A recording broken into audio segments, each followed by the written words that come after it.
Բարի օր եւ բարի ողջույն, սիրելի հեռուստադիտողներ եւ սիրելի շատ սիրելի իմ փոքրիկներ։ Արձակուրդներն արդեն սկսվել են եւ դուք արդեն անցել եք հանգստի եւ հուսով եմ այն միայն հաճելիով չեք անցկացնում, այսինքն խաղեր, այցելություններ, հանգստյան տներ եւ ճամբարներ, այլ նաեւ օգտակարով եք զբաղվում ընթերցանություն եւ իհարկե իմացաբանական խաղեր։ Ինչպես այսօր մենք միասին ենք եւ հանրային հեռուստալիքի եթերում մանկական հայասպետ հեռուստախաղի հերթական թողարկումն է։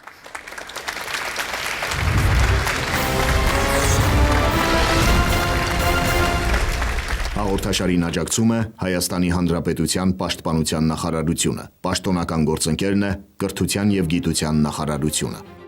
Իսկ հիմա ես ներկայացնեմ այն փոքրիկներին, որոնց համար կարդալն ու սովորելը խաղի եւ մրցակցության կարևորագույն պայմաններից է։ Վայոց Ձորից Եղեգնաձորի համար 2 հիմնական դպրոցի սաներին, Տավուշի մարզից Սևքար գյուղի միջնակարգ դպրոցի սաներին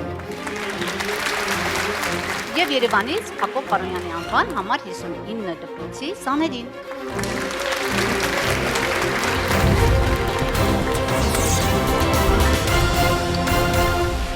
Թագուհիներ ասելով շատ հաճախ մեր փոքրիկները հասկանում են այն ազնվազարմ եւ գեղեցիկ արքայական տիկնանց, որոնք հեքիաթներում բարի կամ չար գործեր են կատարում։ Իսկ իրականում նրանք շատ քիչ բան գիտեն այն իրական թագուհիների մասին, որոնք մեր պատմության մեջ մեծ դեր են խաղացել եւ ավանդներ են թողել մեզ։ Իսկ ինչ ավանդներ են թողել, մենք կլսենք մեր առաջին փուլով։ Թագուհիներ եւ նշանավոր մարդիկ։ Հայոց թագուհիներ, խնդրեմ։ Մենք ողջունում ենք բոլորիդ, ընտրում ենք Գիմ տառը։ Գիմ տառը, խնդրեմ։ Նշանավոր մարդիկ։ Դանիացի հեքիաթագիր Անդերսենի մանկությունն ինչպես է անցել։ Նրա որ ապրումներն է արտացոլում Անճոռնի բադիկը հեքիաթը։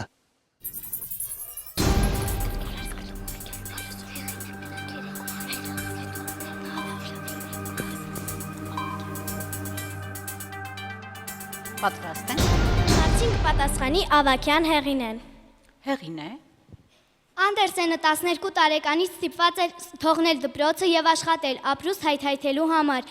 Նա սովորելու հնարավորություն ուներ միայն երեկոները աղքատների անվճար դպրոցում, սակայն սովորում էր եռանդուն, գրքեր էր կարդում ու հեքիաթներ լսում։ Ամենից շատ նա աշխարհում սիրում էր հեքիաթները եւ որոշում է հեքիաթագիր դառնալ։ Դա հեշտ բան չէր, սակայն Անդերսենը համառ էր ինչպես իր անագեզին որիկը եւ իր հեքիաթներում բոլորին ճշմարտությունն էր ասում, ինչպես Մերկ թագավորի մասին հեքիաթի տղան։ Հիմա նրա որ ապրումներն է արտացոլում Անճոռնի բադիկը հեքիաթը։ Անդերսենին մի անգամ խնդրում են գրել իր մասին, եւ ինչպես եղավ, որ ինքը դարձավ հեքիաթագիր։ Անդերսենը երկար մտածում է, կրծոտում գրչակոթը, բայց չի մտածում, ինչ գրել։ Հետո հիշում է, որ փոքր ժամանակ իրեն Անճոռնի բադիկ են անվանել։ Նա ուներ երկար քիթ, թռչնի թևերի նման ականջներ։ Այդ իսկ պատճառով նրան Անճոռնի բադիկ էին անվանում։ Մայրը չէր վշտանում, այլ ասում էր. «Կարևորը գլխում խելք կա»։ Այս Անդերսենը ամեն օր տխուր գալիս էր նստում սենյակում լաց լինում, երեկոյան արդեն հանդարտվում էր և երազում, որ մի օր կդառնա գեղեցիկ իշխանազն, կունենա կարմիր երկար թիկնոց, կունենա թավշե սապոգներ և որ ամենակարևորն է նորմալ քիթ ու ականջներ։ Եվ Ահա այն մասին, թե ինչպես ստեղծվեց Անճոռնի բադիկ պատմությունը։ Դա մի կախարդական հայելի է, արծաթե շրջանակով, բավականես նայես նրա մեջ և ամեն վատ կվերածվի լավի։ Դա մի հեքիաթ է ամենաբարի ու մաքրամաքուր հույսերի, հավերժ լույս տուր հայելիք և թող մանուկներ, ձեր արցունքներն ընկնելով դրա վրա, վերածվեն ջինջ ծաղիկների։ այսքան է։ Այո։ Այսքան։ Լսենք մեր պատասխանը։ Անդերսենն ընտանիքի աղքատ լինելու պատճառով 12 տարեկանից սկսել է աշխատել։ Նա սովորում էր միայն երեկոները աղքատների անվճար դպրոցում։ Անդերսենին մանուկ հասակում ծաղրում էին երկար քիթ ու ականջներ ունենալու համար եւ ձայնում էին Անճոռնի բադիկ։ Նա վիրավորվում էր, լաց լինում ու երազում էր, որ կգա մի ժամանակ եւ ինքը կդառնա գեղեցիկ իշխանազն։ Անցնում են տարիներ եւ Անդերսենի երազանքը կատարվում է։ Մարդիկ սկսում են տեսնել հեքիաթագրի ներքին գեղեցկությունը, հիանալ նրա ստեղծագործություններով։ Իր այդ ապրումները հիշելով Անդերսենը գրում է Անճոռնի բադիկը հեքիաթը, որպեսզի վերադարձնի ընկճվածների հույսը ապագայի հանդեպ եւ սովորեցնի արտաքինով չդատել մարդկանց մասին։ Խնդրեմ, պարոն Գալստյան։ Մեր փոքրիկները կարմիր թիմի այս դեպքում ջանացին շատ ավելին ասել, ամեն ինչ ասել կամ ինչ որ գիտեին ասել այս հեքիաթի եւ Անդերսենի մասին, բայց գիտեք երկրորդ ենթահարցով մենք ուզում էինք որ դուք գուցե մի քիչ մեծավարի էր հարցը ձևակերպված, բայց միևնույնն է, դուք պիտի փորձեիք այ ասել, որ ապրումներն են, հատկապես մեր հուշող հարցից հետո, ինչ ապրումներ էին ընկած, դուք ամեն ինչ ճիշտ ասացիք, բայց հարկավոր էր նաեւ ասել, որ այդ ձեր նկարագրած ապրումները, որ ունենում էր հեքիաթագիրը, հենց դրանք հիմք տվեցին գրելու որպեսզի, ինչու, այսինքն ինքը ցույց տար մարդկանց ապացուցեր, որ գեղեցիկ արտաքինի տակ կարող է շատ վատ, չգիտեմ, հոգի թաքնված լինել եւ հակառակը, ինչպես իր դեպքում էր։ Այսինքն ասացիք, բայց չկարողացաք ի վերջո համակարգված այդ ամենը ներկայացնել։ Դրա համար ես ձեր լիարժեք գնահատականից 1 միավոր կհանեմ եւ դուք կվաստակեք 9 միավոր։ Այո, անհրաժեշտ է արդեն այս տարիքից երեխաներին սովորեցնել ոչ միայն ներկայացնել, այլև վերլուծել եւ հենց վերլուծական մտքով մոտենալ ամեն ինչին։ Այստեղ հենց դրանում էլ թերացան երեխաները, կորցրին 1 միավոր եւ վաստակեցին 9 միավոր։ Կապույտ թիմ, խնդրեմ։ Կապույտ թիմը ողջունում է բոլորին, ցանկանում առողջ մրցակցություն։ Մենք ընտրում ենք այբ տառը։ Այբ տառը, խնդրեմ։ Հայոց թագուհիներ։ Ըստ Հայկ Խաչատրյանի իշխանադուստր Օրաշն ինչ պայմանով է համաձայնվում դառնալ Սարդուրի արքայի կինը, երբ արքան պայմանը կատարում է, իշխանադուստրն ինչու է ձգձգում ամուսնությունը։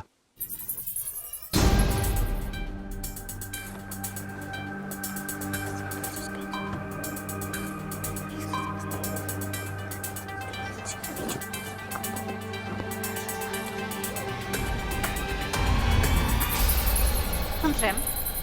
Հարցին պատասխանեմ ես Անահիտ Հովսեփյանս։ Օրաշը Սարդուրի հետ պայման կապեց, եւ նա մրցույթում Սարդուրին հաղթի կդառնա նրա կինը։ Սակայն առաջին մրցույթի ժամանակ Օրաշն էր առջևից վազում, իսկ հետո Սարդուրին ուժեղացրեց վազքը եւ առաջ ընկավ Օրաշից եւ հաղթեց։ Սակայն Օրաշը ձգձգում էր հարսանիքը։ Մի անգամ Սարդուրի դրած ասաց. Օրաշ, ինչու ես հետաձգում հարսանիքը, որովհետեւ մրցավազքում դու չհաղթեցիր ինձ, այլ ես պարտվեցի։ Ոչինչ չեմ հասկանում։ Արի գնանք մարդկանց աչքից հեռու մի տեղ մրցավազ կազմակերպենք։ Երկրորդ մրցավազքում Օրաշը հաղթում է եւ Սարդուրին ասում է. ես ընդունում եմ իմ պարտությունը, իսկ ինչու առաջին մրցավազքի ժամանակ դու չհաղթեցիր, որովհետև չուզեցի հաղթել։ Այս պատասխանը դուր է գալիս Սարդուրին եւ նա կինը դառնում է Օրաշը։ Իսկ ինչու չուզեց հաղթել։ Այսքանը։ Լավ, լսենք մեր պատասխանը։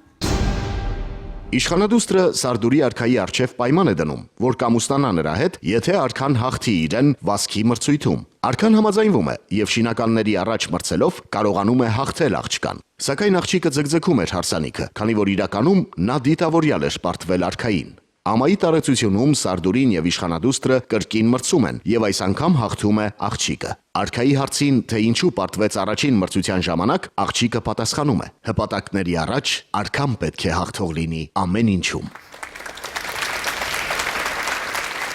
Այս դեպքում էլ մենք ունեցանք նույն խնդիրը, կապույտ թիմը ներկայացրեց, անգամ շատ մանրամասնորեն ամեն ինչ, նույնիսկ երկխոսությունը բերեց, բայց ի վերջո ամփոփումը, որը պիտի տար, ինչու դուք դա չկարողացաք ներկայացնել կամ չամբողջացրիք, ինչը բնականաբար անդրադառնում է ձեր պատասխանի միավորի վրա եւ դուք եւս վաստակում եք 9 միավոր։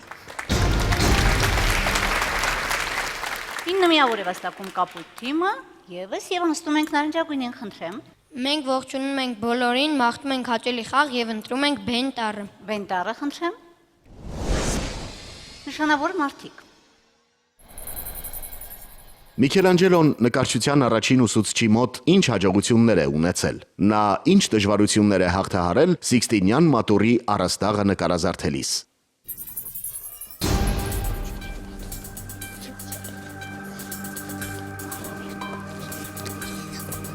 Պատրաստ։ Խնդրեմ։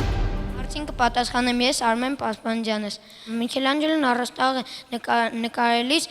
այնքան է վիզը վերև բարձրացած նկարել, որ նա արդեն ստիպված պարկած էր նկարում։ Երբեմն ներկերը թափվում էին նրա աչքերի մեջ։ Եվ նրան թվում էր, թե նա արդեն կուրացել է, սակայն Միքելանջելոն նկարում էր։ Իսկ առաջին հարցին նա իր առաջին ուսուցչի մոտից հաջողություններ է ունեցել։ Ունենք պատասխան։ Լավ։ Լսենք մեր պատասխանը։ Պատանի Միքելանջելոն նկարիչ է դառնում դեմ գնալով հոր ցանկությանը, որը կարծում էր, թե նկարիչ դառնալով որդին կխայտառակի իրենց հայտնի ընտանիքի անունը։ Բայց Միքելանջելոն ոչինչ լսել չէր ուզում։ 13 տարեկանում հայտնվելով նկարիչ Գիրլանդայոյի արվեստանոցում, նա 1 տարում այնպիսի արդյունքի է հասնում, որ ուսուցիչը չի կարողանում տարբերել իր եւ Միքելանջելոյի վրձնածները։ Սիքստինյան մատուռի առաստաղը Միքելանջելոն նկարազարդել է օրեր, ամիսներ շարունակ բարձր տախտակամածների վրա կանգնած, գլուխը յետ գցած վիճակում։ Այդ պատճառով վիզը ցավից մխկտում էր։ Երբեմն պարկած էր նկարում, եւ ներկերը լցվում էին աչքերի մեջ։ Նրան թվում էր, թե կուրանում է, բայց շարունակում էր անդադար նկարել։ Պարոն Գալստյան, խնդրեմ։ Ափսոս, որ նարնջագույնի ավագը Արմենը չկարողացավ առաջին ենթահարցին, կարծում եմ պիտի որ պատասխաներ, իսկ երկրորդ ենթահարցին համարենք, որ պատասխանը տրվեց համենայն դեպս առանցքային, թե ինչ դժվարություններ էլ եւ կուրանալու վտանգը եւ դժվար դիրքով պարկած նկարելը տրվեց։ Իսկ քանի որ մեր հարցը 2 ենթահարցից էր եւ հնչել է 1 ենթահարցի պատասխան, դուք վաստակում եք 5 միավոր։ Այո, մենք լսեցինք միայն 1 ենթահարցի պատասխան եւ բնականաբար 5 միավոր է վաստակում թիմը, անցնում ենք նորից Կարմիր թիմին, խնդրեմ Կարմիր Մենք թիմ։ ընտրում ենք Զատարը։ Զատարը խնդրեմ։ Հայոց թագուհիներ։ Ըստ Հայկ Խաչատրյանի հայոց արքայազն Տիգրան Երվանդյանի կինը Զարուհին ինչպես էր հայտնվել պարսկական գերության մեջ։ Արքայազնն ինչ է պատասխանում Կյուրոսի այն հարցին, թե կնոջն ազատելու համար որքան է պատրաստ վճարել։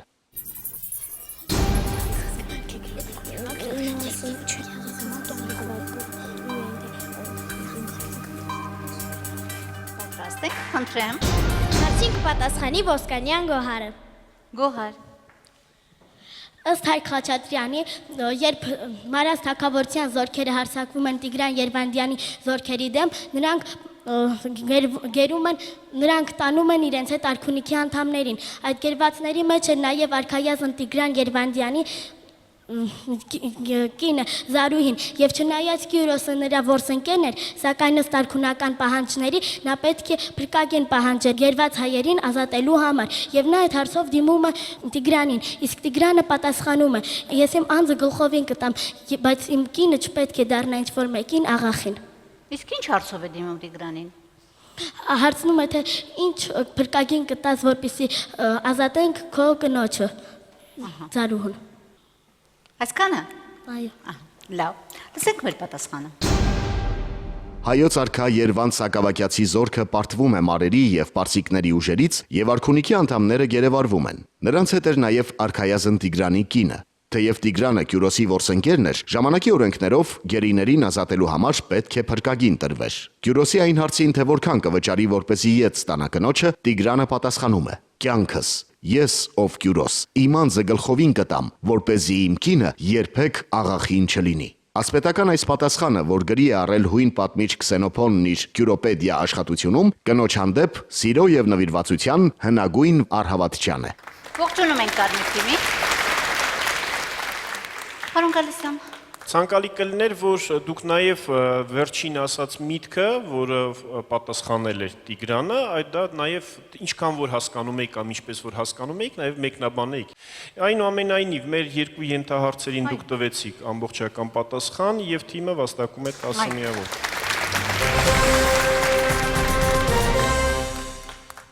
Մենք ընտրում ենք Թոտարը։ Թոտարը խնդրեմ։ Նշանավոր մարդիկ։ Հայաստանում Ալեքսանդր Թամանյանի կառուցած առաջին շենքը ո՞րն է։ Երևանի Թամանյանական հատակագծում Արարատ լեռն ինչ դեր ունի։ Երևանի հետ կապված նրա ո՞ր մեծ ծրագիրը մնաց անավարտ։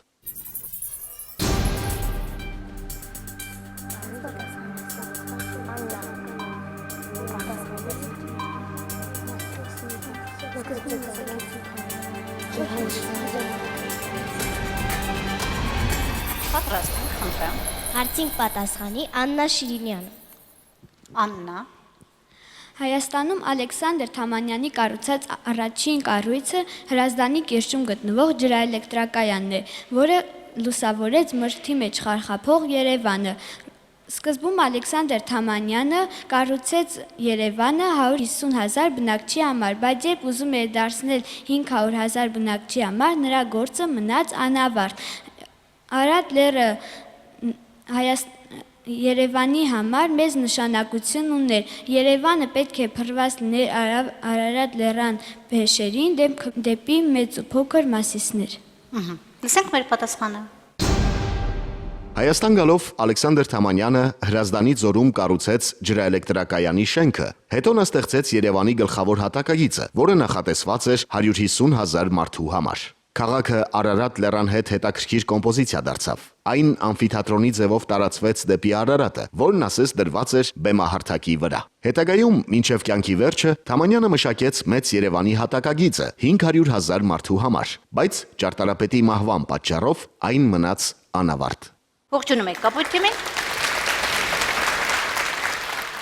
Ըստ էության խաղի, այսպես սկզբունքով կանոններով դուք 3 ենթահարցերի պատասխաններն էլ տվեցիք, բայց կա մի խնդիր, որ այդ 3 ենթահարցերով լիարժեք իմ ուզած պատասխանը այնուամենայնիվ չստացվեց։ Այդ իսկ պատճառով ես կարծում եմ, որ այս դեպքում ճիշտ կլինի ձեր պատասխանը գնահատել 9 միավոր։ 9 միավոր է վաստակում Կապույտ թիմը եւ անցնում ենք նարնջագույնի։ Մենք ընտրում ենք Եջ տառը։ Եջ տառը խնդրեմ։ Հայոց թագուհիներ։ Ըստ Հայկ Խաչատրյանի Կոմագենեի հայոց թագավոր Սամոս II-ն ինչ հետևանքների առաջ է կանգնում իր կնոջ արտասայի խորհուրդը չլսելու պատճառով։ Նա ինչպես է ուղղում իր սխալը։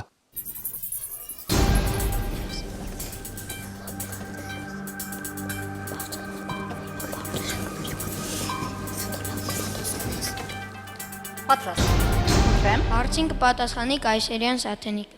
Սաթենիկ։ Արտասան դեմ էր ամուսնու քայլին, որպիսի ամուսինը հայկական 7 գյուղերը տար իր փեսային որպես օժիտ։ Բայց ահա Սամոս II-ը չի լսում իր կնոջը եւ հետակայում ընկնում է մեծ գլխացավանքների մեջ։ Նրա աղջիկը հանկարծամահ է լինում, իսկ այս հույնը ամուսնանում է ուրիշ հույն աղջկա հետ, որը իր հետ բերում է մի քանի հույն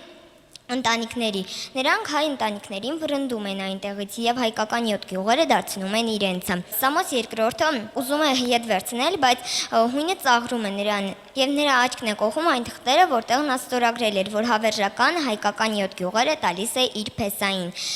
Արքան կռվի է դուրս գալիս եւ զորական ուժով վերցնում է հայկական 7 գյուղերը։ 7 գյուղերը։ Այս պատմությունից հետո Սամոս II Երևանդունին իր հետնորդներին ասել է. հող նոժիտ չեն տալիս։ Լավ։ Լսենք մեր պատասխանը։ Սամոս II-ն իր դստերն ամուսնացնում է հույն իշխանի հետ։ Արքան փեսային որպես օժիտ նվիրում է հայկական 7 գյուղ, չլսելով թագուհուն, որը դեմ էր հայոց հողերի հույների ձեռքն անցնելուն։ Օրերից մի օր արքայի դուստրը մահանում է, եւ փեսան օտար է դառնում արքայի համար։ Շուտով իշխանն ամուսնանում է մի հույն իշխանադստեր հետ, որն իր հետ մի քանի հույն ընտանիքներ է բերում։ Սրանք հայերին քշում են իրենց գյուղերից, տիրանալով նրանց հողերին։ Սամոսը հասկանում է, որ նախկին փեսան դարձել է իր վտանգավոր թշնամին եւ կռիվ սկսելով հույներին վռնդում է հայոց հողերից։ Այս դեպքից հետո Սամոսն իր հետնորդներին պատգամ է թողնում։ Հող նոժիտ չեն տալիս։ Դուք վաստակում եք 10 միավոր։ 10 միավոր է վաստակում նարնջագույն թիմը, այսպիսով մենք ավարտեցինք առաջին փուլը եւ սահուն անցնում ենք երկրորդ փուլին։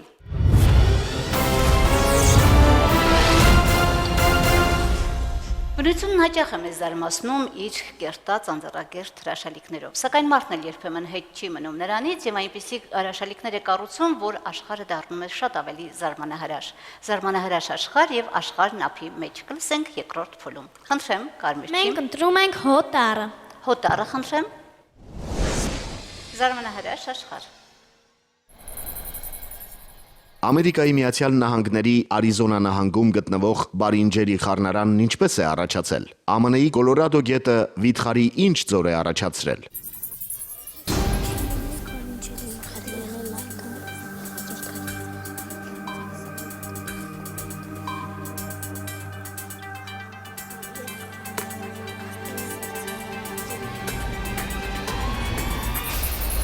Խնդրեմ։ Հարցին կպատասխանի Ասլանյան Արմանը։ Արման։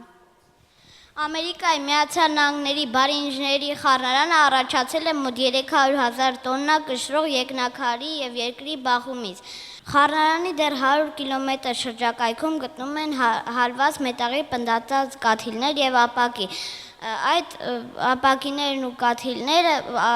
այդ մետաղի երկնաքարի ու երկրի բախումից են առաջացել։ Հիմա երկրորդ հարցին պատասխանենք։ Ամերիկայի Միացյալ Նահանգների Կոլորադո գետը միլիոնավոր տոննա ավազ է քշել տարել հեռու, առաջացրել մի կիրճ, որի անունը Grand Canyon է կամ Մեծ կիրճ։ Կիրճի երկարությունը 446 կիլոմետր է, լայնությունը 29 կիլոմետր, իսկ խորությունը տեղ-տեղ 1600 մետրի է հասնում։ Լսենք մեր պատասխանը։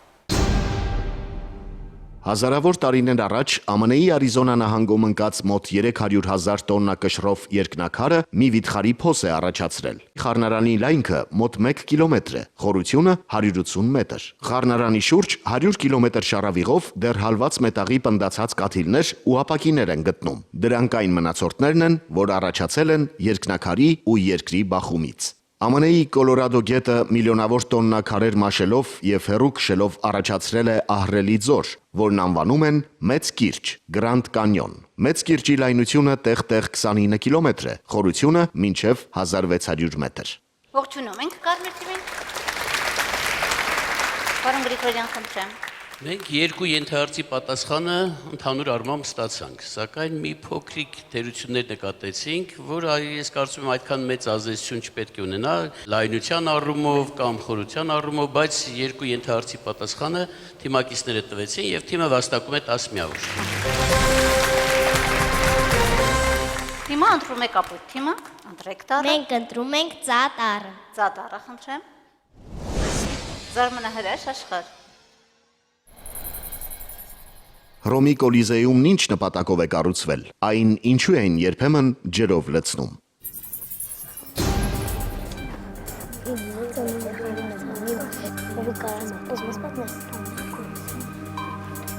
Պատրաստ ենք։ Հարցին պատասխանի Հովհաննես Մարգարյանը։ Հին հույները կառուցել էին մի վիթխարի մրցարան միայն մահացու մարտերի համար, անունը Կոլիզեում։ Այն քարից էր տեղավորում էր 50,000 մարդ, կասերն ու մյուս հարուստ հռոմեացիները վճարում էին այս խաղերի համար ներառյալ գլադիատորների ու գեյների մարտերը, որը լինում էին թե իրար հետ, թե վայրի գազանների։ Երբեմն այս կրկեսի մերձասպարեզը լցում էին ջրով, որ գլադիատորների փոքրիկ բանակները ծովային մարտ ցուցադրեին։ Կոլիզեումը բարձել է կայսր Տիտոսը մեր թվակության 80 թվականին։ Նրա մուտքը այնքան մեծ էր, որ հսկայական ամբոխը մի քանի րոպեում կարող էր ներս մտնել ու դուրս գալ։ Լսենք մեր պատասխանը։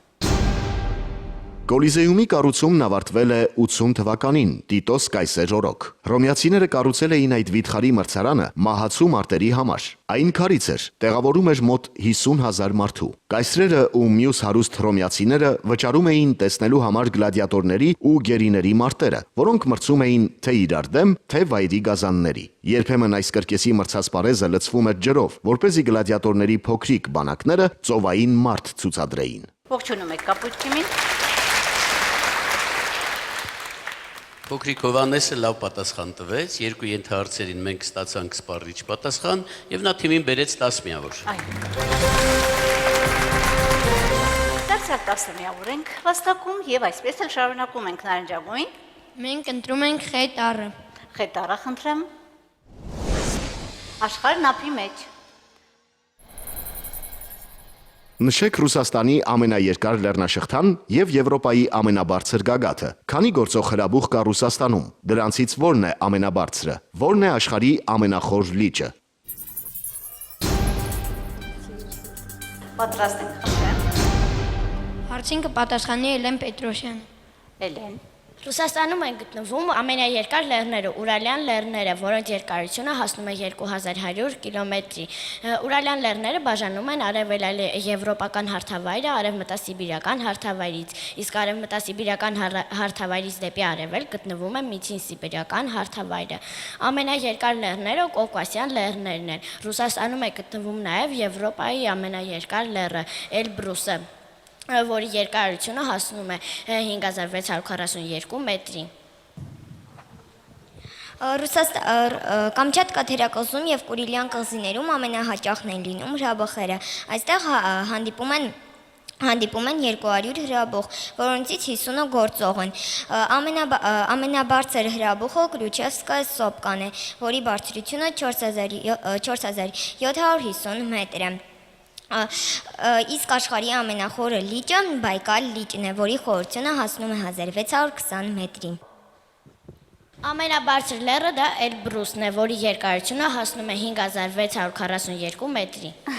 Բարձրությունը միայն թե ոչ թե երկարությունը։ Լավ, լսենք մեր պատասխանը։ Ռուսաստանի ամենաերկար լեռնաշղթան Ուրալյան լեռներն են, իսկ Էլբրուսը Եվրոպայի ամենաբարձր լեռնագագաթն է։ Կամչատկա թերակղզին եւ Կուրիլյան կղզիները հրաբխային տարածքներ են։ Այնտեղ կա ավելի քան 200 հրաբուխ, որոնցից 50-ը գործող է։ Այստեղ է գտնվում նաև Եվրասիայի ամենաբարձր հրաբուխը՝ Կլյուչևսկայա սոպկան, աշխարհի ամենախոր լիճը Բայկալն է։ Ողջունում եք Նայաջագուն թիմին։ Խնդրեմ գնահատենք բռնկը։ Հարցը հեշտ էր եւ փոքրիկ վրիպումներ նկատեցինք։ Այնպես դուրս եկավ, որ Ուրալյան լեռները աշխարհի ամենաերկար լեռներն են եւ գտնվում են Ռուսաստանում։ Դրանք Ռուսաստանի ամենաերկար լեռնաշղթաներն են։ Բացի դա եւ Էլբրուսի առումով փոքրիկ թերություն նկատեցինք եւ ես կարծում եմ 1 միավոր պետք է թիմը կորցնի եւ թիմը վաստակում է 9 միավոր։ 9 միավոր է վաստակում Նայաջագուն թիմը եւ երկրորդ փուլի երկրորդ պտույտը խնդրեմ Կարմիր թիմ։ Մենք ընտրում ենք Ղաց տարը։ Ղաց տարը խնդրեմ։ Աշխարհն ափի մեջ։ Աշխարհի 3 խոշորագույն որ հարթավայրերն են գտնվում Ռուսաստանի տարածքում։ Քանի խոշոր գետ կա Ռուսաստանում։ Դրանցից որի ավազանն է ամենամեծը։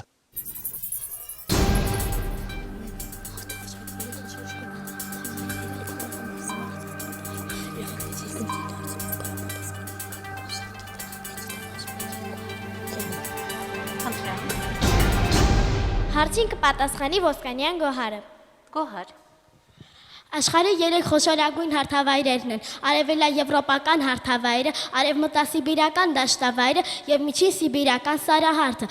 Դրանք բոլորն էլ գտնվում են պլատֆորմների վրա եւ կազմում են Ռուսաստանի ամբողջ տարածքի 70%-ը եւ այդ պատճառով էլ առանց չափազանցնելու Ռուսաստանը կարելի է կոչել հսկա հարթավայրերի երկիր։ Արևելաեվրոպական հարթավայրը զբաղեցնում է 4 միլիոն քառակուսի կիլոմետր տարածք, միջին բարձրությունը 150 մետր է։ Արևմտասիբիրական դաշտավայրը զբաղեցնում է 3 միլիոն կիլոմետր քառակուսի տարածք, նրա միջին բարձրությունը 120, երբեմն 200 մետր է, իսկ միջին սիբիրական սարահարթը զբաղեցնում է 3.5 միլիոն քառակուսի կիլոմետր տարածք, նրա միջին բարձրությունը 500-ից 700 մետր է, իսկ Ենիսեի բլրաշարքը եւ Պուտորանի սարահարթը հասնում են 1000 մետրի։ Մենակ մեկ շունչ քաշիր խոսելուց, լավ, Գոհար ջան։ Ռուսաստանում հաշվում է ավելի քան 200 խոշոր գետ ու գետակ, որոնցից ամենախոշորը Օբն է։ Այն հոսում է արևմտյան Սիբիրի տարածքով։ Լավ, լսենք մեր պատասխանը։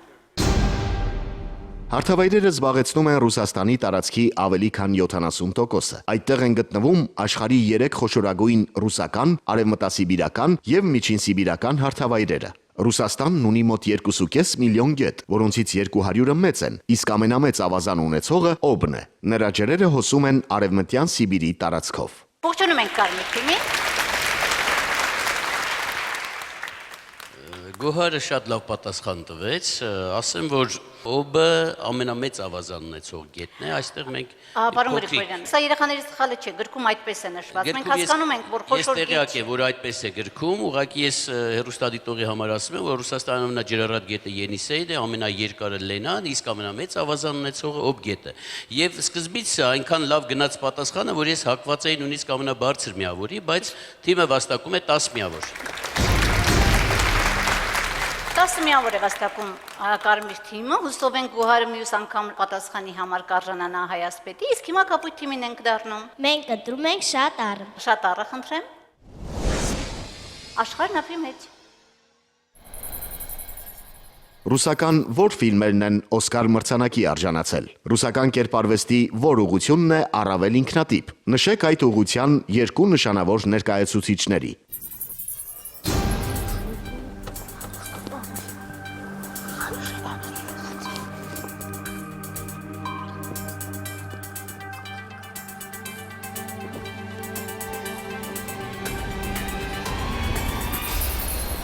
խնդրեմ։ Հարցին պատասխանի Անուշ Մինասյան։ Անուշ։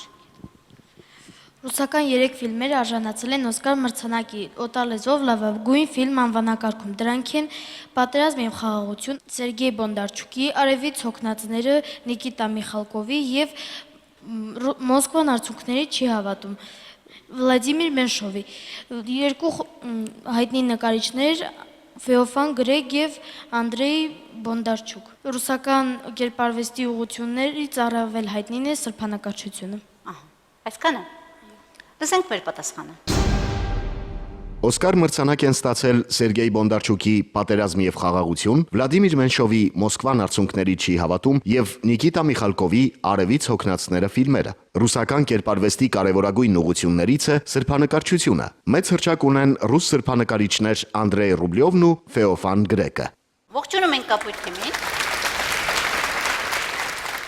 3 եթերցերի պատասխանը մենք ստացանք, ուղղակի Բանդարչուկի Ռուբլյովի փոխարեն Բանդարչուկ նշվեց, պահանջվում էր որ թվարկել, ես կարծում եմ 1 միավոր պետք է դուրս գա եւ թիմը վաստակում է 9 միավոր։ 9 միավոր է վաստակում կապույտ թիմը եւ նարնջագույն։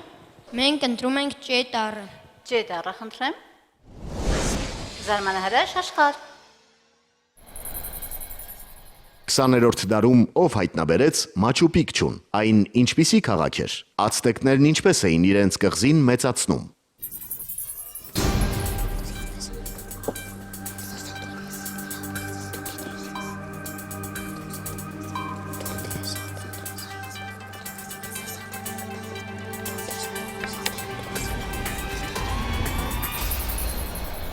Կպատասխանի Կայսերյան Սաթենիկը։ Սաթենիկ։ 20-րդ դարում Մաչու Պիկչուն հայտնաբերեց ամերիկացի հետազոտող Հայրամ Բենհամը։ Ացտեկները իրենց կղզին մեծացնում էին եւ եղեգնի հարթավայրեր ավելացնում, որը պատրաստվում էր ջրի տակ ցեղ կուտակելով։ Նրանք հարթակների վրա բույսեր էին աճեցնում, կենդանիներ բազմացնում։ Երկրորդ հարցին, Մաչու Պիկչուն ինչպիսի քաղաք էր։ Ահա։ Լի պարտեզներով։ Այսքանը։ Լավ, լսենք մեր պատասխանը։ 1911 թվականին ամերիկացի հետազոտող Հայրամ Բինհամը Անդյան լեռնաշղթայի բարձունքում հայտնագործեց Մաչու Պիկչուն, հարավային Ամերիկայի բնիկների ինկերի լեռնային քաղաք-ամրոցը։ Այն այնպիսի բարձրադիր եւ գողտրիկ դիրքում էր, որ իսպանացի նվաճողները չէին կարողացել գտնել։ Մաչու Պիկչուն կառուցել են վիթխարի քարերից, այն հարուստ էր պարտեզներով ու տաճարներով։ Ամերիկայի մյուս բնիկները, ացտեկները, մայրաքաղաք կառուցելով կղզու վրա, նրա տարածքը մեծացնում էին, լճի հատակին ցեղ կուտակելով ու եղեգնի հարթակներ ավելացնելով։ Հետո հարթակների վրա բույսեր էին տնկում, կենդանիներ բազմացնում։ Ողջունում եք նարնջագույն թիմից։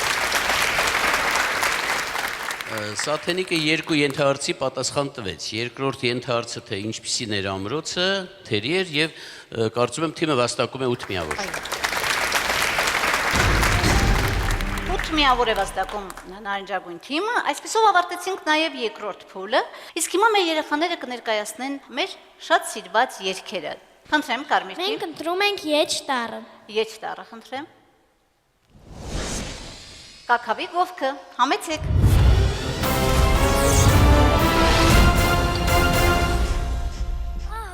Բացվեց թուխան բերեն, կաքավ թհրավ կանահայց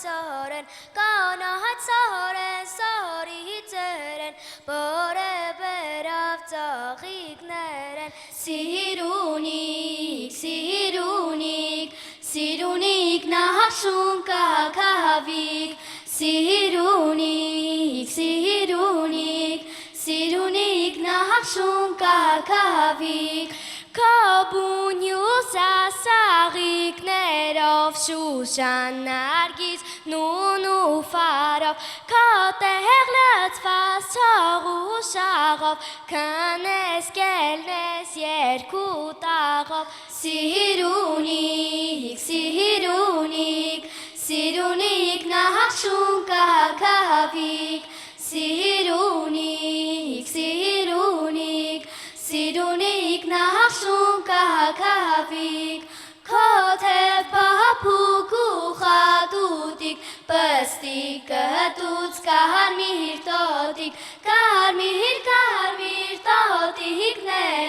կշորորած ճուդիկներով սիրունիկ, սիրունիկ, սիրունիկ նախշում կակավիկ, սիրունիկ, սիրունիկ, սիրունիկ նախշում կակավիկ։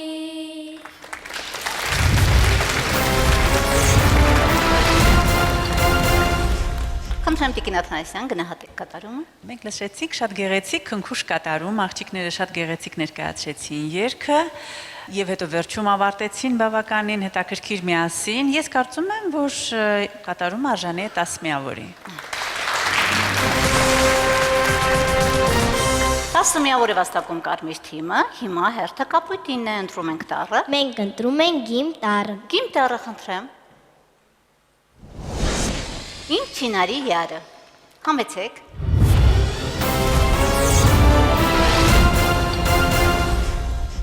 Արեթրվրով ելավ իմ չինալի յարը, մեր բանը կրվով ելավ դարդի մանյարը, թշնամու որդի մերնի իմ չինալի յարը, իրաչար սրտով ելավ դարդի մանյարը, իմ չինալի յարը, իմ չինալի յարը, իմ չինալի յարը, գովական յարը, իմ չինալի յարը,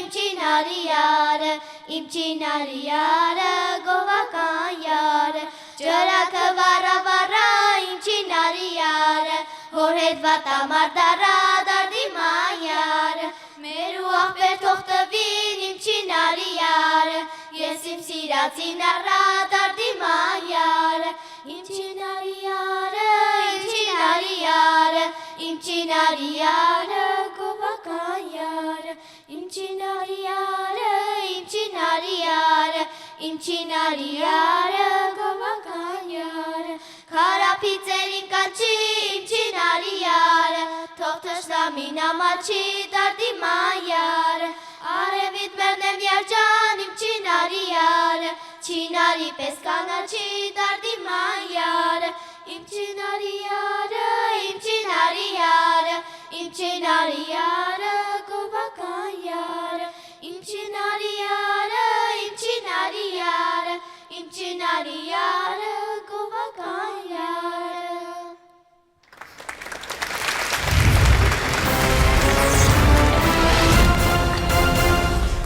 Խնդրեմ Տիկին Աթանասյան, գնահատեք։ Այս դեպքում մենք ունենք երեխաներ, որոնք որ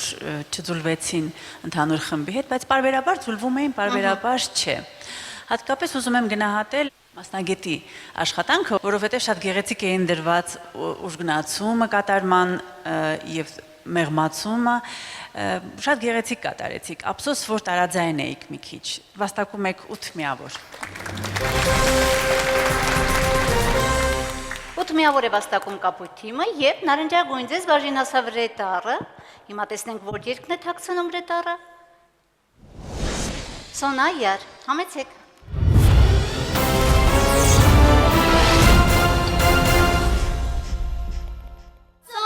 Սոնայար, սոնայար, սոնա սիրուն, սոնայար, սոնայար, սոնայար, սոնա սիրուն, սոնայար, վարդավարը գալիս է, սոնայար, սոնայար, ծաղիկը ցնցալիս է, սոնայար, սոնայար, անգյուլում կանչող աղջիկ, սոնայար, սոնայար, ձենը ծրվլալիս է, սոնա սիրուն, սոնայար, սոնայար, սոնայար, սոնա սիրուն, սոնայար, կանաչ տեղը բաղում ես, սոնայար, սոնայար, բարի միջին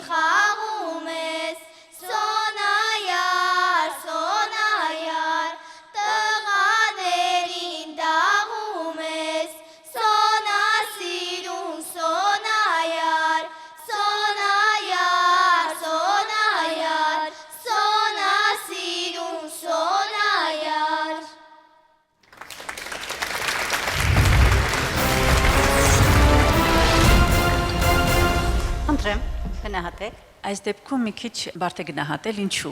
բացատրեմ ինչու։ Նաև երկներ բարդ մանկական կատարման համար։ Այս բարերքը բաղկացած է սոնայար, սիրուն, կրկնվող խաղիկից, որը շատ հաճախ է կրկնվում։ Եվ ինքը կատարման ընթացքում արդեն մի քիչ ձանձրույթ էր առաջացնում եւ լսողներից ունկնդիրները չէին հասկանում վերջացավ երգը դեպի շարունակվի այստեղ պետք էր մի քիչ հնարքներ գտնել աղջիկը որ լավ երգում էր կարող էր մենակատար լինել կարելի էր բաժանել երգերը այդպես էլ կա Երկը երգում են նույնիսկ զուգ երգ է երգում են աղջիկը եւ տղան այդ դեպքում երգը կյանք է առնում աշխուժանում է չի ձանձրացնում եւ ավելի հաճելի է ընկալվում Տեղի ունեցան նաև թերություններ, բարերի շփոթում տեղի ունեցավ, այնպես որ կարծում եմ նորից 8 միավոր կվաստակի այս թիմը։ 8 միավոր է վաստակում նարնջագույն թիմը, այսպիսով ավարտեցինք նաև մեր երաժշտական փուլը եւ անցնում ենք վերջին փուլին։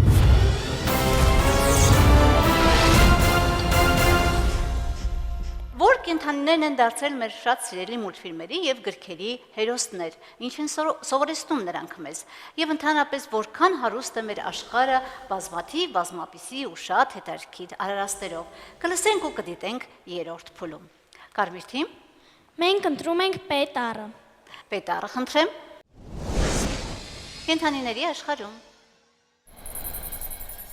Որ կենդանիներն են դարձել Էքզյուպերիի փոքրիկ իշխանը վիպակի եւ Կիպլինգի ջունգլիներ գրքի Ռիկի Տիկի Տավի պատմվածքի հերոսներ։ Ներկայացրեք այդ կենդանիներին բնորոշ առանձնահատկությունները։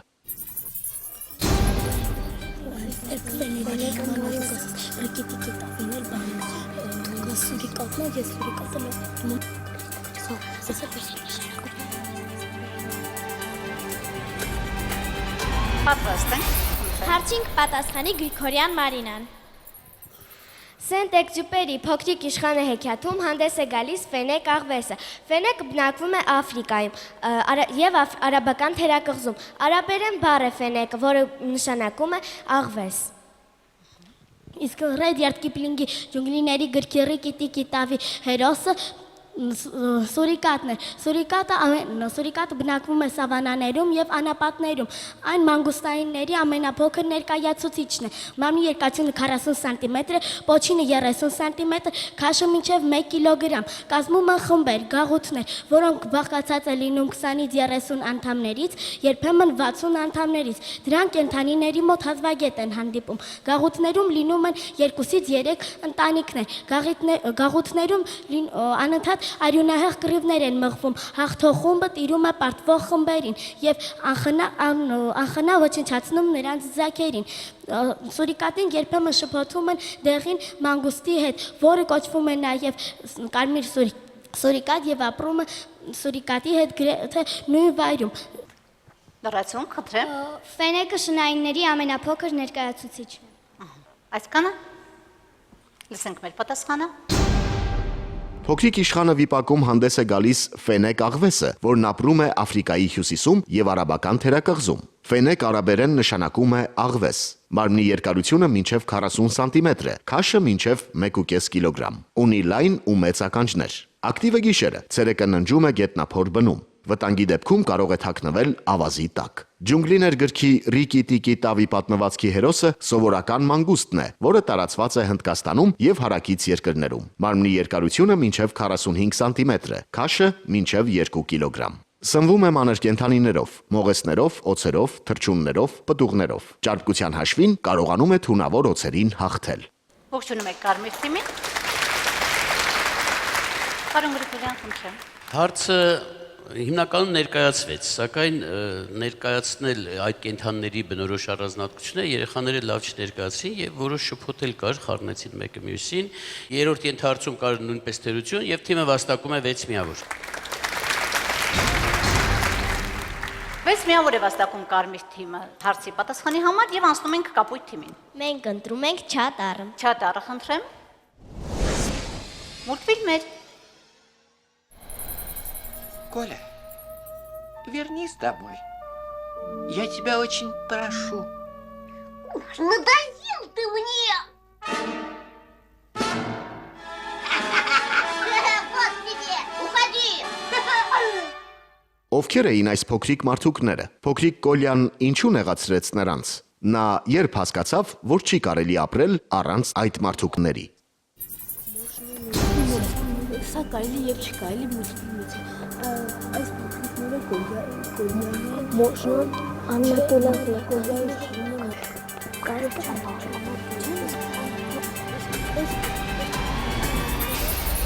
Խնդրեմ, Հարցին պատասխանի Էրիկ Քամալյանը։ Իրիկ, այս կարելի է եւ չի կարելի մուլտֆիլմից է։ Այս հերոսներն են Կոլյան, Կարելին եւ չի կարելին։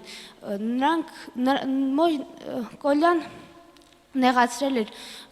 կարելի են եւ չի կարելին, քանի որ նրանք չէին թողնում, որ նրանք տանը գնդակ խաղային։ Եվ նա հասկացավ այն պահին, երբ որ նրա Առանց նրանց չի կարող ապրել։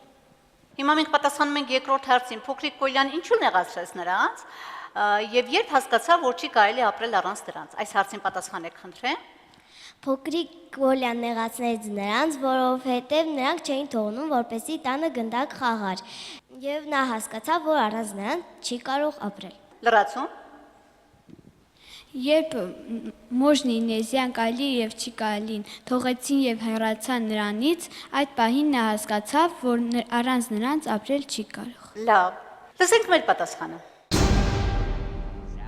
Այդ մարդուկները յուրաքանչյուր մարդու անհրաժեշտ օգնականներն էին՝ չի կարելին եւ կարելին, որոնք սովորեցնում էին, թե ինչն է թույլատրելի եւ ինչը ոչ։ Փրկում էին ամեն տեսակ վտանգներից։ Փոքրիկ տղան հոգնեց նրանց արգելքներից ու դիտողություններից, վիրավորեց նրանց ու վռնդեց։ Բայց երբ նրանք հեռացան եւ ամեն ինչ դարձավ կարելի, մեքենաներն սկսեցին շարժվել մայթերով, լուսակիրներն այլևս չաշխատեցին, մեքենաները վթարի ենթարկվեցին, տատիկը բաց թողեց հսկա շանը ազատ զբոսնելու եւ կյանքը դարձավ վտանգավոր ու սարսափելի։ Կոլյան ամեն ինչ հասկացավ եւ չի կարելիին ու կարելիին խնդրեց վերադառնալ։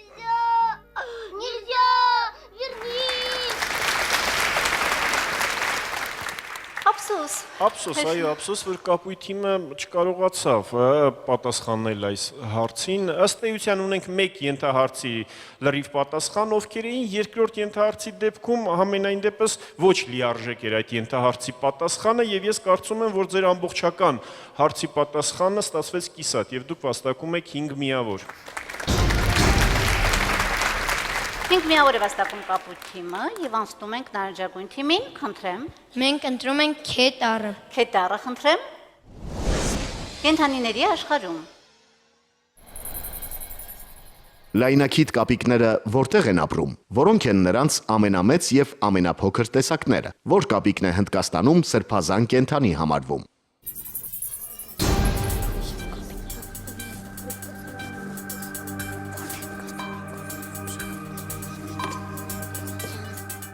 Ահա, խնդրեմ։ Հարցին կպատասխանի Յանա Բալյանը։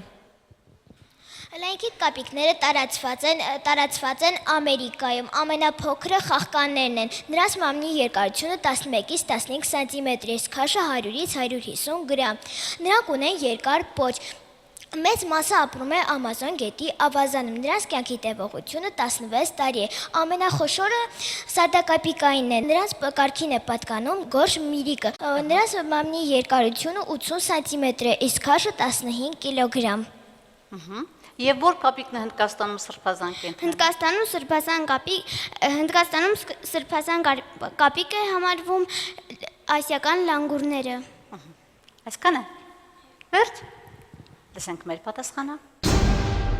Լայնակիթ կամ նոր աշխարհի կապիկները տարածված են Ամերիկայում, հարավային Մեքսիկայից մինչև հյուսիսային Արգենտինա։ Դրանցից ամենափոքրը խաղկաններն են։ Գաճաճ խաղկանի մարմնի երկարությունը 11-ից 15 սանտիմետր է, իսկ քաշը 100-ից 150 գրամ։ Ամենախոշորը գորշ միրիկին է, որի մարմնի երկարությունը մինչև 80 սանտիմետր է, իսկ քաշը մինչև 15 կիլոգրամ։ Հնդկաստանում սրբազան կենդանի է համարվում լանգուր երկարապոչ հանումանը, որը մարմնավորում են նրանց հանուման աստծուն։ Խնդրեմ, պարոն Գրիգորյան։ Այս դեպքում մենք 3 ենթահարցի պատասխանը ստացանք եւ իհարկե նշվեց լանգուր կապիկի մասին, պետք չէր որ նշվեր Աստծո անունը, բայց մեզ պահանջում էր երրորդ ենթահարցը այդքանը եւ թիմը վաստակում է 10 միավոր։ Այո։ 10 միավոր է վաստակում նարնջագույն թիմը եւ կատարում ենք վերջին պտույտը կարմիր թիմ, խնդրեմ։ Մենք ընտրում ենք Ռատառը։ Ռատառը, խնդրեմ։ Մուլտֆիլմեր։ Эта курочка будет всю зиму водить большое стадо, и все должны будут ее слушаться. Նարնջագույն վզիկը մուլտֆիլմում այդ մեծ պատվին ոչ կաքավիկը կարող էր արժանանալ։ Նարնջագույն վզիկ անունով կաքավիկն ինչպես վաստակեց այն։ Մուլտֆիլմն ինչ է սովորեցնում։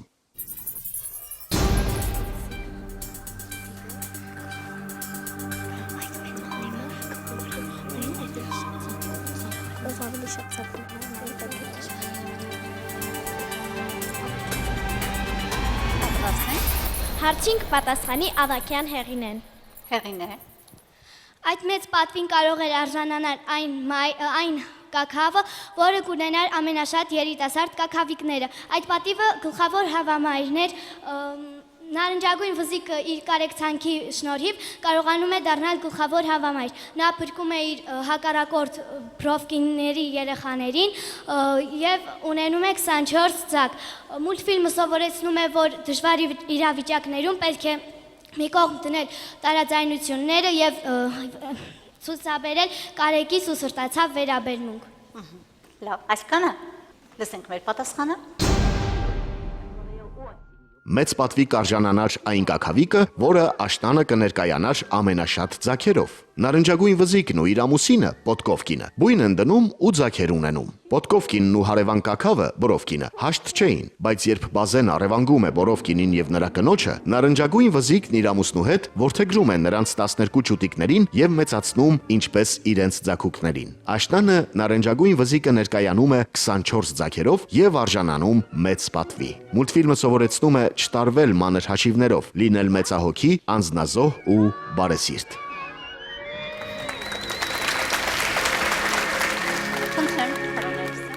Լավ էր, որ ինչ է սովորեցնում մուլտֆիլմը դժվար հարցին, դուք ճիշտ պատասխանեցիք, այսինքն շատ լավ ներկայացրիք, թե ինչ էր սովորեցնում։ Ըստ էության, մեկ ենթահարցի դեպքում միայն ես փոքրիկ, այսպես ասենք, վրիպակ կամ թերություն, նկատեցի եւ թիմը վաստակում է 9 միավոր։ 9 միավոր է վաստակում կարմիր թիմը, անցնում ենք կապույտ թիմին, խնդրեմ։ Մենք ընտրում ենք Ռետարը։ Ռետարը խնդրեմ։ Կենթանիների աշխարհում։ Արջերի որ տեսակներն են գտնվում անհետացման եզրին։ Մալայան արջն ինչու է կոչվում նաև արևային արջ։ Մեծ պանդան խորհրդանշական ինչ դեր ունի։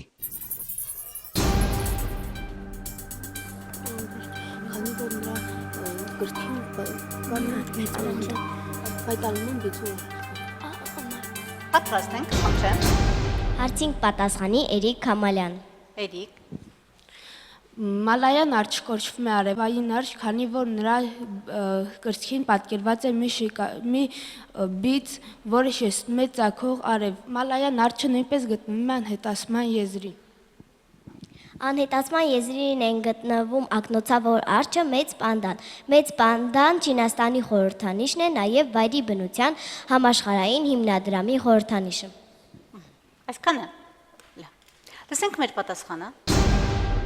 Անհետացման եզրին են գտնվում Մեծ պանդան, Մալայան, երկարաշուրթ եւ ակնոցավոր արջերը։ Մալայան արջի գիտական անվանումը Հելարկթոս արևային արջ է, որովհետեւ նրա կրծքի վրա կա շիկավուն բիծ, որը ծագող արև է հիշեցնում։ Մեծ պանդան համարվում է Չինաստանի եւ վայրի բնության համաշխարհային հիմնադրամի խորհրդանիշը։ Ողջունում ենք կապույտ թիմին։ Ես կարծում եմ 1 միավոր պակասելու է գնահատականից եւ թիմը վաստակում է 9 միավոր։ 9 միավոր է վաստակում կապույտ թիմը եւ նարնջագույն։ Մենք ընտրում ենք Փյուր տառը։ Փյուր տառը խնդրեմ։ Մուլտֆիլմեր։ Бабушка! Петенька! Ой, бабушка! Ой, бабушка! Давай, бабушка! Տատիկի դասը մուլտֆիլմում տղան ինչու էր իր ներքնակը գյուղ բերել։ Տատիկը նրան ինչպես վերափոխեց։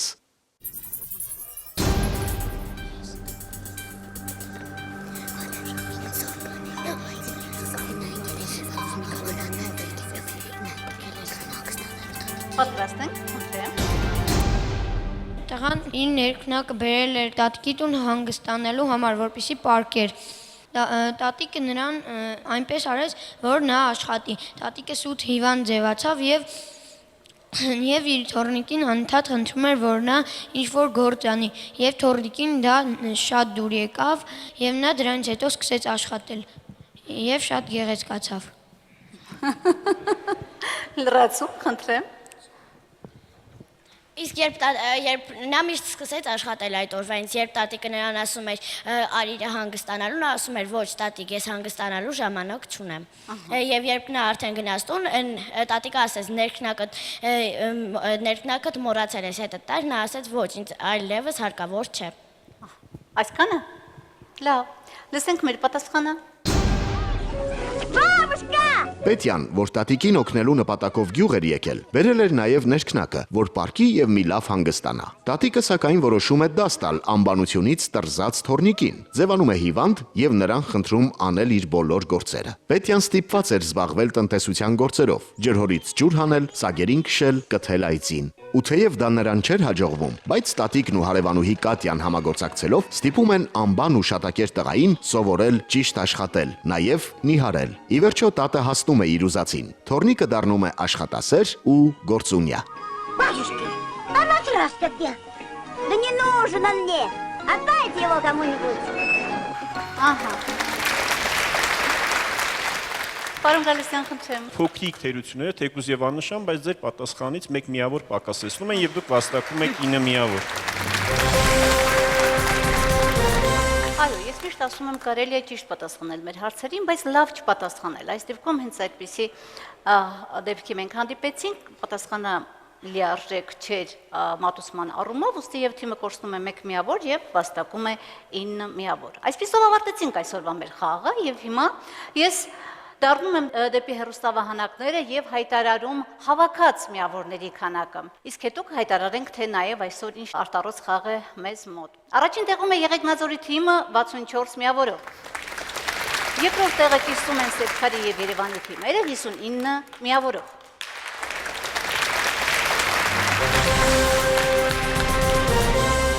Բայց, ինչպես արդեն նկատեցիք, ես ասացի, որ վերջում կնշենք, թե այսօրվա խաղը, մեր խաղը ինչով է արտառոց։ Բանն այն է, որ մենք միշտ մասնակից թիմերին ներկայացնում ենք կանոնակարգ, ըստ որի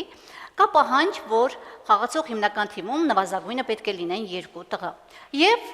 այդ պահանջից հետևելով, եթե թիմը չի մասնակցում 2 տղայով, ապա կորցնում է 3-ական միավոր։ Մեր այս պայմանին համաձայնել էին մեր մասնակից թիմերը, գուցե հիմա բողոք կարթնանա, բայց ասենք, որ խաղը կոչվում է հայասպետ եւ պատշաճ չէ, որ անընդհատ ասպետուհիներ մասնակցեն, եւ մենք շատ կարեւորում ենք նաեւ տղաների դերը։ Ոստի եւ թիմերի համաձայնությամբ այսօր մենք հավաքած միավորներից պետք է հանենք կարմիր եւ ծիրանագույն թիմերից 3-ական միավոր, արդյունքում կստացվի, որ Եղեգնաձորը հավաքել է 61 միավոր եւ Երևանի թիմը հավաքել է 56 միավոր։ Այսպիսով արժևում է Եղեգնաձորի թիմը 61 միավորով։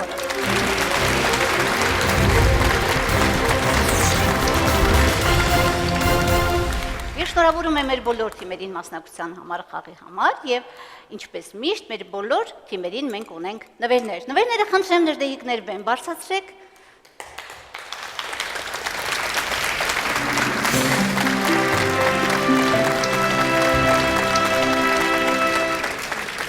Որ նվերների թվում բնականաբար հաղթող թիմը միշտ մի փոքր ավելին է վաստակում, բայց կարծում եմ այսօրվա լավագույն նվերը մեր բոլոր մասնակիցներին մնում են այն գիտելիքները, որ իրենք վաստակեցին խաղին մասնակցելու ընթացքում։